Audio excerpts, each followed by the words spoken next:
México ha tenido montones de presidentes, montones, así que nos vamos a tener que tomar 3 programas para hablar de esto.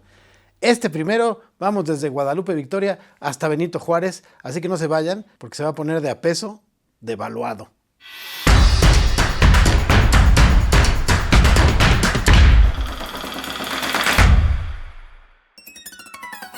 Cibernautas, bienvenidas, bienvenidos una vez más a esto que es Mira quién manda, donde hablamos de liderazgo desde varios ángulos. Estoy maravillosamente acompañado, como siempre, con Gerardo La Vega. ¿Cómo estás? Gus, encantado de estar contigo y con los cibernautas, como de costumbre.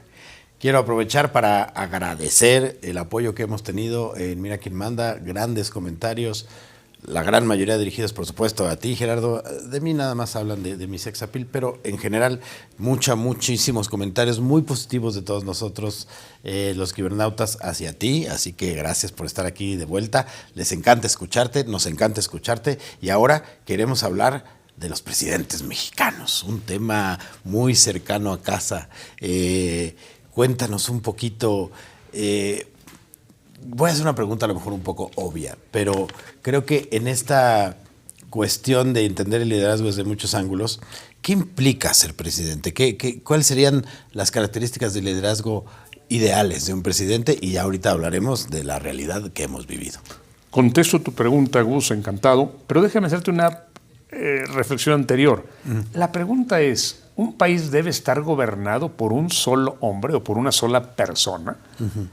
Digo, hay muchos regímenes, hay muchas formas de gobierno, pero una que prevalece en el siglo XXI es la de la persona única, el rey, el secretario general, el presidente. ¿Tiene sentido eso? O sea, a mí me asusta que una sola persona pueda tomar tantas decisiones. No es que la eligió el pueblo, no es que la eligió Dios, decían antes, pero una sola persona. Eso a mí ya de entrada me salta. A mí me gustan mucho más los regímenes parlamentarios, donde bueno, hay un primer ministro que puede ser, que es el que ejecuta las decisiones del Parlamento. Claro. Me parece que son decisiones mucho más inteligentes, más amplias, más pensadas y más plurales. Claro. Y parece que hay la tentación de concentrar el poder en torno a una sola persona. El presidencialismo, a mí en lo personal, le veo ventajas, pero me asusta. Ahora, contestando tu pregunta, ya que sé es, bueno, ahí entramos a un montón de pantanos cenagosos, de zonas cenagosas, de pantanales. ¿Qué se requiere? ¿Cuándo? ¿Cómo? ¿En qué época? Claro. En México hemos tenido, incluyendo la presidenta actual Claudia Sheinbaum, 66 presidentes. Vamos, ella es la presidenta 66ª, 66. Y los otros 65, de los otros 65, solo 21 han terminado su periodo. Solo 21 han terminado su periodo presidencial. Es decir, la tercera parte, menos de la tercera parte, han terminado su periodo. El resto no ha podido concluir. El primer presidente que tuvimos surgió en 1824 a raíz de nuestra primera constitución política, claro, que se promulgó el 5 de febrero de 1824. Hace 2 años y medio se celebró su aniversario con pompa y bombo y platillo. ¿Pero qué nos deja esta Constitución? Nos dejó una división de poderes, nos dejó un federalismo mal articulado y nos dejó un presidencialismo fuertísimo. Y el primer presidente de México, Guadalupe Victoria, concluyó su periodo de 4 años. Pudo terminarlo. Después de él, hasta Porfirio Díaz. O sea, ya no se podían concluir periodos. Venía uno, lo quitaban, lo mataban, golpe de Estado, horror. Y el primer golpe lo da el segundo presidente de México, que es un héroe nacional. La gente dice, no, es que fue muy valiente, peleó contra los españoles, se opuso a las invasiones, fue un héroe que representó al pueblo. Fue un golpista, Vicente Guerrero. La gente lo celebra, lo aplaude, su fecha de nacimiento es motivo de fiesta, pero fue un golpista, porque cuando termina el presidente Guadalupe Victoria en 1829, vienen elecciones. Y quien gana no es Vicente Guerrero, pero a él no le gusta la decisión, dice, voy yo, me toca a mí, hubo fraude. Y pone a arder la ciudad, queman el Parián, hay motines, hay golpes, hay el otro pobre sale corriendo, el otro candidato, y se queda Guerrero. Dice, ahora yo soy el presidente.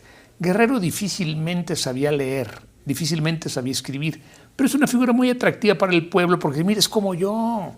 Sí, no, en cambio el otro era un fifí, muy de trajecito, no, en cambio se llama Gómez Pedraza, el que sale corriendo, que finalmente fue presidente después, pero en otra circunstancia. Sale pitando Gómez Pedraza y se queda Guerrero. Dice, ahora yo mando.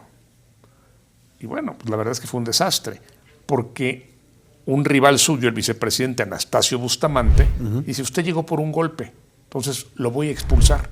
Expulsa a Guerrero, mata a Guerrero y se pone él en el poder. Anastasio Bustamante, yo soy el bueno, porque el otro era un usurpador. Pero Santana, que es un militar ya muy destacado, dice, oye, pero usted también es un usurpador. Y se levanta contra Anastasio Bustamante. O sea, chécate cómo uno es un usurpador y el otro también, y a uno lo echan, y como tú lo echaste, ahora yo te echo a ti. Y esa fue la historia de México. Empezó el juego de las sillas. ¿Empezó? Sí.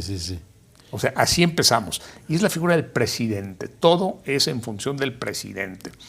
Cuando sale Guerrero a enfrentar a su vicepresidente, Anastasio Bustamante, se queda algún otro hombre que está 5 días de presidente. Estuvo 5 días, un señor de apellido Bocanegra. Y así se van sucediendo. Hay presidentes que duran muy poquito tiempo. Ya en el siglo XX va a haber un presidente, Lascurain, que va a durar 45 minutos en el poder. Uno de los 66 duró 45 minutos en el poder. Wow. Pero bueno, Bocanegra duró 5 días. Y así empiezan los presidentes. Ahora, aquí tenemos otro tema muy interesante. No el presidente, el vicepresidente. Okay. El vicepresidente es el que entra cuando falta el presidente. Claro. Y siempre fue, hasta que desapareció la figura, siempre fue muy tentador ser vicepresidente y matar o expulsar al presidente. Claro. Pues la figura del vicepresidente fue nefasta en el siglo XIX para el país, porque era golpe garantizado. Casi todos los vicepresidentes se enfrentaron tarde o temprano al presidente. Porque ¿sabes cómo se elegía el vicepresidente? Era el segundo candidato en las votaciones. Si había 5 candidatos, el que ganaba más votos, presidente. El segundo lugar, vicepresidente. Pero el segundo decía, a mí me tocaba. Era me mío. ganaste por 100 votos o por 1000 votos. Voy yo. Claro. Y siempre daba un golpe. Dejaban a alguien resentido en la fila. Claro. Esperando nada más ver cómo lo hacía caer o tirarlo, ¿no? De 1824 a 29 termina Guadalupe Victoria. Luego viene Guerrero. Fíjate, en la época de Guadalupe Victoria y de Guerrero le querían comprar el territorio nacional, querían comprar Estados Unidos, Texas.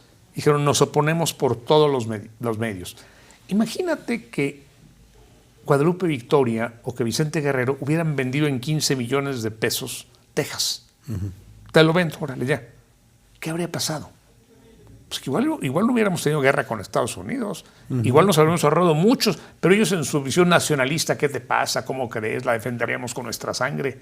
Se negaron a vender Texas. Finalmente nos la quitaron, de todas maneras. De todas maneras. En 1833 hay nuevas elecciones y las gana Santana, este militar belicoso, ruidoso, veracruzano. Y en segundo lugar queda Valentín Gómez Farías como vicepresidente. Santana huele bien los tiempos, dice, hay muchos liberales, yo soy conservador. ¿Sabe qué? Me voy yo a mi hacienda, estoy enfermo, y usted quédese, doctor. Gómez Farías era médico.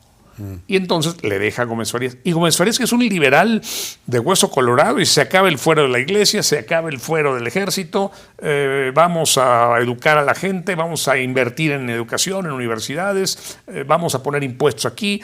Y los ricos se aterran, dicen, está loco, y van por Santana y le dicen, señor presidente, regrese, vea lo que está haciendo el loco de su vicepresidente, Valentín Gómez Farías, que fue en todo presidente, a pesar de que estaba en funciones de vicepresidente. Claro.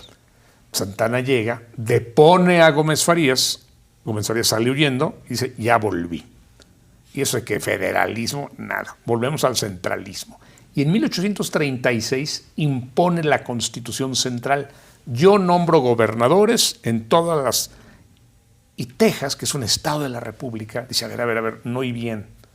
¿usted va a imponer al gobernador de Texas, señor Santana? Sí, yo lo voy a imponer. Nos negamos, nos separamos de México. Ya no queremos ser parte de México, dice Texas. Lo que no le habían querido vender a Estados Unidos, ni Guadalupe Victoria, ni Guerrero, de pronto ahora se rebelan contra Santana. Y dicen, nos rebelamos, no queremos ser parte de México, vamos a desprendernos. En la época del presidente Jackson, Andrew Jackson en Estados Unidos. Santana inicia una serie de golpes, las escenas famosas en que Santana entra a Texas, mata a la gente, hay un pleito, pero finalmente los norteamericanos con Sam Houston y Austin lo detienen y lo obligan a firmar la entrega de Texas. Esto fue horrible, esto fue una locura. Y finalmente México acaba declarando la independencia de Texas. Es la primera parte, 1836. Pero lo interesante es esta constitución centralista en que el presidente determina todo, él nombra todo. Hay un supremo consejo, un supremo poder conservador que nombra ejecutivo, legislativo y judicial, que hace lo que le da la gana. Claro. Legislativo, ejecutivo y judicial. Y hace lo que le da la gana. Y esto es lo que va a molestar a mucha gente que quieren volver al federalismo, donde cada entidad federativa tome sus propias decisiones. Claro. Bueno, y ahí viene un problema muy interesante. Santana es una figura que a mí me parece que es el peor presidente del siglo XIX. Me parece nefasto por donde lo mires. Fue 11 veces presidente de México. 11 veces. 11 veces. Pero curiosamente no completó, juntando sus 11 presidencias, no completa ni los 6 años de gobierno. Okay. O sea, no fue ni 6 años presidente. No tuvo ni un sexenio. Digo, fue unos días, unos meses, un año. Tuvo pedacitos, cachitos. De ratito. Como se dice coloquialmente. Cachitos. Pero en total no gobernó más que 6 años, no más de 6 años, vaya. Y por un lado está bien, quién sabe qué más desastres habría hecho con más tiempo.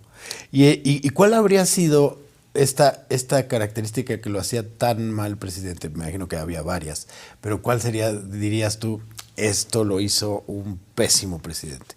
Esta manera de tomar decisiones o no tomar decisiones, centralizar, ¿qué fue? Santana fue un veleta. Santana fue liberal, fue conservador, fue ni liberal ni conservador. Siempre él quería el poder, no importa con qué partido, con qué bandera, denme el poder, háganme su presidente. No era mal militar. Dicen que era cobarde. Hay grandes batallas. Déjame terminar de contar esto. Cuando Texas no se pasó a Estados Unidos en un solo movimiento. Lo hizo en 2 movimientos. Primer movimiento, se separa de Texas. Hoy que estamos viendo lo de Groenlandia, sería una locura que Groenlandia se uniera a Estados Unidos. Si Trump quiere hacer eso, tendría que seguir lo que hizo su predecesor Jackson. Primero que Groenlandia diga, me separo de Dinamarca. Nosotros los groenlandeses ya no queremos formar parte de Dinamarca. Y luego nos unimos voluntariamente a Estados Unidos. Claro. Yo no quisiera que esto pasara, pero con Texas pasó. Primero se separa Texas, ya no somos de México, ni de Estados Unidos, somos un país. Pero luego dicen, ¿sabes qué? Ya lo pensamos bien, sí queremos ser parte de Estados Unidos. Los legisladores norteamericanos estaban muy enojados con esto, algunos de ellos, porque pensaban que los esclavistas lo único que querían era tener más estados para que el esclavismo se difundiera, lo cual era cierto. Entonces, cuando Texas declara que quiere ser parte de Estados Unidos, otra vez es Santana el presidente. Y dice, eso yo lo impediré, sobre mi cadáver. Y se lanza una campaña para evitar que Texas pase a formar parte de Estados Unidos. Estamos en 1846, 1847. Esa guerra va a ser desastrosa para México. Va a haber un montón de presidentes, uno y otro, y otro, y otro. Escenas grotescas. Cuando el presidente Joaquín de Herrera, que a mí me parece de lo mejor que tuvimos, pero con muy malas circunstancias a su favor, nombra a su mejor general, Paredes Arrillaga, para que vaya a combatir a los norteamericanos y le da un montón de dinero y de soldados. Y Paredes Arrillaga sale, dice, a combatir a los norteamericanos. Y luego dice, ¿por qué tengo que combatir a los norteamericanos? No, mejor depongo al presidente actual. Y con el ejército que le dio el presidente regresa a la Ciudad de México para deponer a José Joaquín de Herrera. O sea, están peleados entre todos, no hay instituciones. Claro. Un presidente contra otro, un general contra otro, depone a José Joaquín de Herrera, se hace presidente y cuando ve que Estados Unidos viene dice, no se preocupen, vamos a pedirle a Europa que nos mande un rey. Y el rey va a enfrentar a Estados Unidos. Es una locura lo que está pasando. Finalmente va a quedar el país en un estado deplorable después de la guerra del 46 y 47. muy lastimados todas las partes. Y terminada la guerra, ¿quién crees que regresa al poder? Santana. Pero entonces ya empieza a hacerse loco y empieza a poner impuestos de todo y se nombra Alteza Serenísima. Mira, cuando Hidalgo se nombró Alteza Serenísima, que también lo hizo Miguel Hidalgo, ¿eh? No creas que Santana le copió a Hidalgo lo de Alteza Serenísima, pero Santana ya es grotesco, es un fracasado, es un miserable. Cuando pudo pelear en la Angostura, se retiró o mandó retirar o no le dio la entrada a los generales. Hay muchas batallas muy sospechosas. Dicen que era un corrupto. Esto no lo puedo sostener. Vamos, ningún historiador lo puede sostener porque todavía no hay las evidencias. Claro. Dicen que Estados Unidos, mire, no pelee. Retírese. Bueno. Me retiro, sin problema.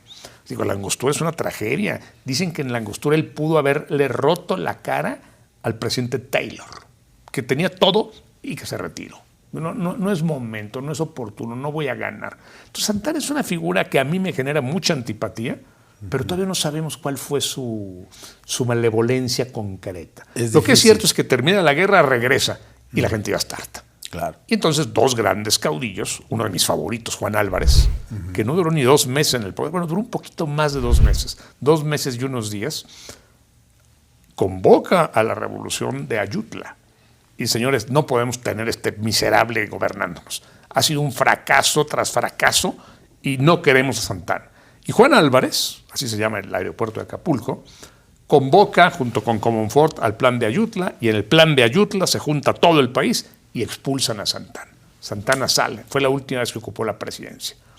Entonces nombran a Juan Álvarez presidente de México. El mejor gabinete de la historia. Juárez, Lerdo, Ocampo, o sea, los mejores juristas, los mejores políticos de su época, como Guillermo Prieto, como Juárez, están con él. Y él dice, señores, vamos a esto, hay que convocar a una nueva constitución. Ya esta ya no da. Vamos a convocar, que va a ser la constitución de 1857, vamos a convocar una nueva constitución. Una vez hecho eso, dijo bye. Dice Juan Álvarez, me voy. ¿Te acuerdas de este héroe que a mí me gusta mucho, Cincinato? Cincinato es un general romano que va a pelear contra los invasores y una vez que termina, en vez de hacerse dictador, dice, yo ya hice lo que tenía que hacer por mi patria, me retiro. Bueno, eso hizo Juan Álvarez, es nuestro Cincinato. Y deja Comonfort. De Comonfort hemos platicado, un jurista impecable, pero muy católico y con una mamá muy católica. Cuando el Papa Pío IX dice, si usted vota esta constitución lo voy a excomulgar, él dice, yo prefiero salvar mi alma a la presidencia. Y renuncia por miedo a condenarse en el infierno. Y es entonces cuando los conservadores dicen, muy bien, va Zuluaga. Y Juárez, que es el presidente de la Corte, dice, no, voy yo. No, va Zuluaga, no voy yo. Y hay 2 presidentes. Y luego va a llegar Miramón. Y empieza la guerra de 3 años. Guerra tras guerra, una guerra civil, la guerra de 3 años, liberales contra conservadores. Y Juárez va a ganar, fíjate qué interesante esto. Juárez va a ganar porque va a conseguir el apoyo de Estados Unidos. Y lo consiguió hipotecando una parte del territorio nacional. Le dijo a Estados Unidos, si ustedes me apoyan para pelear con los conservadores, yo los voy a dejar no solo pasar por el Istmo de Tehuantepec, sino por otras 2 rutas prioritarias a perpetuidad. ¿Por qué no se hizo eso? Porque en Estados Unidos hay un montón de problemas con la guerra civil que también traen ellos, claro, por los negros, la esclavitud, y no lo ratifican. Pero Ocampo firma con McLean, el representante de Estados Unidos, un tratado que concedía grandes trozos de territorio nacional a cambio de apoyo. Los Estados Unidos apoyan cuando Juárez está en Veracruz, rompen el sitio que Miramón había ordenado contra Juárez, y Juárez triunfa. Y dice, ahora sí soy el presidente. Y entonces le caen los franceses. Dicen, no eres el presidente. Porque los conservadores se van corriendo a Francia y le piden a Napoleón III apoyo. Oiga, no es posible que este señor haga esto. Estados Unidos se va. Y Estados Unidos y Europa están peleándose en México. Y Napoleón III dice, es el momento, mando a Maximiliano. Él va a ser mi encargado con el ejército francés respaldándolo. Pero ve guerra civil tras guerra civil por falta de instituciones, Gus. Claro, y por una especie de deseo del poder por el poder, de muchísima gente envidiando la silla, de tejes y manejes rarísimos. Algo que me llama la atención de esta época tan convulsionada es esto que decías, llegaban y se iban, los mataban, los quitaban, y hay ese México que nos pintan en la Secretaría de Educación Pública cuando éramos niños, hiper simplista, en donde estos son héroes, estos son villanos, los franceses eran los malos, Benito Juárez era un dios. Aquí nos abres el panorama muchísimo.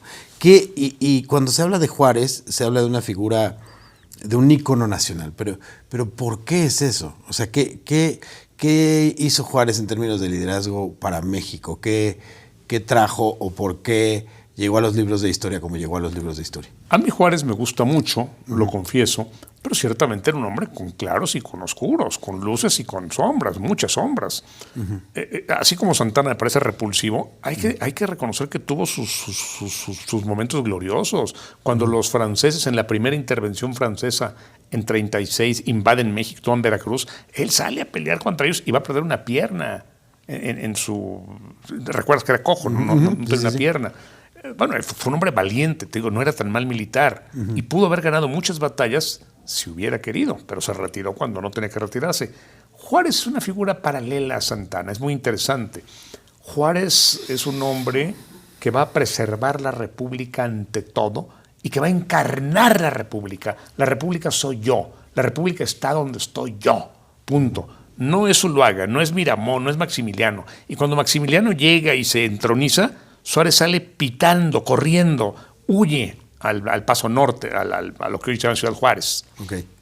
Y ahí se va a refugiar, y ahí toma decisiones. Y luego se va a Veracruz.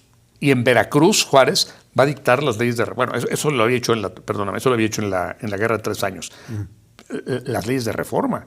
Porque Juárez lo que hace durante la Guerra de 3 años, desde Veracruz, es promulgar leyes de reforma que van a estabilizar al país. Le va a quitar a la iglesia los cementerios, el registro civil, los matrimonios. Había una cantidad de bienes que se dan de manos muertas que no servían para nada, y Juárez dice que se vendan, que todo el pueblo se beneficie de esto. No es posible estar manteniendo una institución tan inútil como la Iglesia Católica. Desaparezco todas las órdenes, menos las de las Hermanas de la Caridad. Tomó medidas inteligentes, valientes, oportunas en ese momento, pero estaban en guerra. Ahora, claro, esas medidas le permitieron tener mucha simpatía de la gente. Claro. Después vienen, repito, gana la guerra y empieza la invasión, la invasión francesa. Maximiliano, el emperador, persigue a Juárez con todo lo que tiene y nunca lo va a pescar. Juárez es itinerante, ven su donde yo estoy está la presidencia, no es Maximiliano. ¿Qué fue lo que hace que Juárez gane? ¿Su genio? ¿Su talento? No, en esta ocasión fueron las circunstancias. Resulta que en Europa, un señor que se llama Bismarck, Otto von Bismarck, quiere unificar a Alemania. Y dice, para unificarla bien me faltan, entre otras piezas, Alsacia y Lorena, que están en Francia. Y dice, voy a invadir Francia. Napoleón III dice, usted no puede invadir Francia. Y todos los ejércitos que tienen, se trae el ejército que tiene en México para pelear contra Bismarck. Y deja a Maximiliano sin ejército. Es la época trágica en que Carlota va a enloquecer, porque no pueden dejar a Maximiliano sin ejército y ver a Europa pedir que por favor no dejen solo a Maximiliano. Pero Napoleón III tiene otras prioridades, tiene que enfrentar a Bismarck. Se dejan solo a Maximiliano. Solo Maximiliano para Juárez es pan comido, ya no hay ejército francés. Claro. Los conservadores están muy venidos a menos. Y Juárez tiene grandes generales. Mariano Escobedo, por ejemplo, que es el que va a arrestar a Maximiliano. Arrestan a Maximiliano, lo juzgan y lo fusilan. Incluso cuando Víctor Hugo manda cartas, oye, apiádese, es un príncipe, él no tiene la culpa de las ambiciones de Napoleón III, perdone la vida, sea generoso, el Papa, mucha gente le pide clemencia. Juárez dice, no, México es de México. Y esto va a gustar mucho en Europa incluso. Qué bueno que defienda la soberanía con tanta cabalidad. Pero fueron las circunstancias las que le permitieron a Juárez vencer a Maximiliano. Si Bismarck no invade Alemania, pues Napoleón III seguiría aquí. O sea, claro, vamos, que a lo mejor ya no sería México, sería Mexique. Vamos, pudieron pasar muchas cosas. New France. Pudo pasar todo en Estados Unidos también con la guerra. Lo que es cierto es que Juárez regresa y empieza a tomar actos dictatoriales. Incluso cuando ya se termina su periodo, Dice, no hay condiciones para que yo me vaya y prolongo mi periodo. Lo prolonga 2 veces y en las elecciones gana. González Ortega, otro de sus grandes generales, el que derrota a los conservadores en su oportunidad, escribe un libro que se llama Las traiciones de Juárez, porque finalmente le tocaba a él ser presidente. Juárez dijo, ahorita no hay condiciones, yo me quedo, otro periodo, hasta que terminen las guerras. Pero las guerras nunca terminaban. Juárez va a gobernar. Dicen que la única que pudo con Juárez en 1872 fue la muerte. Ya. Nadie más pudo. Porfirio Díaz intentó derrotarlo 2 veces y no. Nadie podía con Juárez. Pero ¿cuál es el genio de Juárez? Que logró crear una república no apoyada en los militares, apoyada en las leyes. Como hombre de leyes, a mí me seduce Juárez. O sea, sí creo que tiene muchas sombras, pero creo que tiene muchas cosas más positivas que negativas. Oye, pero es que le quitó a la iglesia. Pues sí, es que la iglesia había hecho un papel nefasto. Sumisión. Usted llore, sufra y trabaje duro para que los ricos sigan creciendo. No se preocupe, al final Dios le va a dar su premio, dice la iglesia. Dios se lo va a recompensar. Usted ahorita no importa. Señores, que ya no puedo comer, ya no puedo trabajar, se me murieron 5 hijos. No se preocupe, en la otra vida se le va a pagar.